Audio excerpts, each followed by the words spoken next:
Bilkis Bano gangrape मामले में supreme court ने 11 दोषियों की रिहाई का आदेश रद्द कर दिया है। गुजरात सरकार के आदेश को पलटते हुए सुप्रीम कोर्ट ने कहा कि पीड़िता की तकलीफ को समझना बेहद जरूरी है। Justice BV. नागरत्ना और जस्टिस उज्जल भोयन की बेंच ने फैसला सुनाते हुए कहा कि अपराध का एहसास होने के लिए सजा दी जाती है।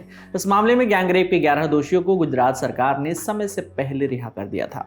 कोर्ट ने कहा कि हमारा मानना है कि गुजरात सरकार के पास सजा में छूट के लिए आवेदनों पर विचार करने या उन पर आदेश पारित करने का कोई अधिकार नहीं था।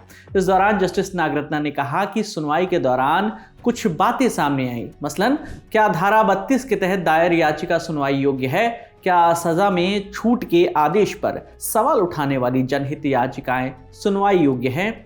क्या गुजरात सरकार इस पर आदेश पारित कर सकती है? क्या सजा में छूट देना नियमों के अनुकूल था? इससे पहले सुनवाई के दौरान सुप्रीम कोर्ट में गुजरात सरकार ने दोषियों की सजा माफ करने के फैसले को सही ठहराया था।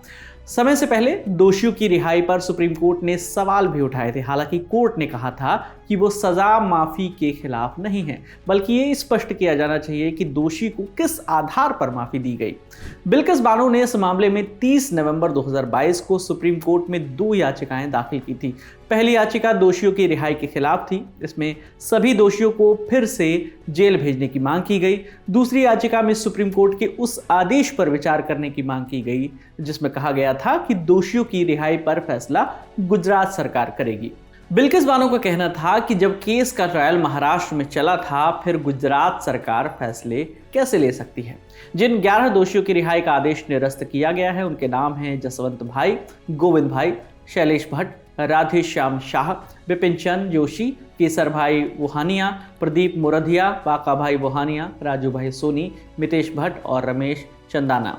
अब आपको पूरा मामला बता देते हैं। 3 मार्च 2002 को गुजरात दंगों के दौरान दाहोद में बिल्किस बानो के परिवार पर हमला हुआ था। इस दौरान उनका गैंगरेप किया गया। उनके परिवार के 7 लोगों की हत्या कर दी गई। बिल्किस तब 5 महीने की गर्भवती थी और गोद में 3 साल की एक बेटी भी थी। इस दौरान दंगाइयों ने उनकी 3 साल की बेटी को पटक पटक कर मार डाला। साल 2004 में गैंगरेप के आरोपियों को गिरफ्तार किया गया। इसी साल केस को अहमदाबाद से बॉम्बे ट्रांसफर कर दिया गया। बिल्किस बानो ने सबूतों के साथ संभावित छेड़छाड़ और गवाहों के लिए खतरे का मुद्दा उठाया था। जनवरी 2008 में सीबीआई के स्पेशल कोर्ट ने 11 दोषियों को उम्र कैद की सजा सुनाई थी। 2017 में इस मामले में बॉम्बे हाई कोर्ट ने 11 दोषियों की उम्र कैद की सजा को बरकरार रखा। सभी को पहले मुंबई की ऑर्थर रोड जेल और उसके बाद नासिक जेल में रखा गया। करीब 9 साल बाद सभी को गोधरा की सब जेल में भेज दिया गया था। इस मामले में अब तक क्या क्या हुआ है वो आपको बता देते हैं। इनमें एक दोषी राधे श्याम शाह ने मई 2022 में गुजरात हाई कोर्ट में समय से पहले रिहाई के लिए याचिका दाखिल की थी, जिसे खारिज कर दिया गया था।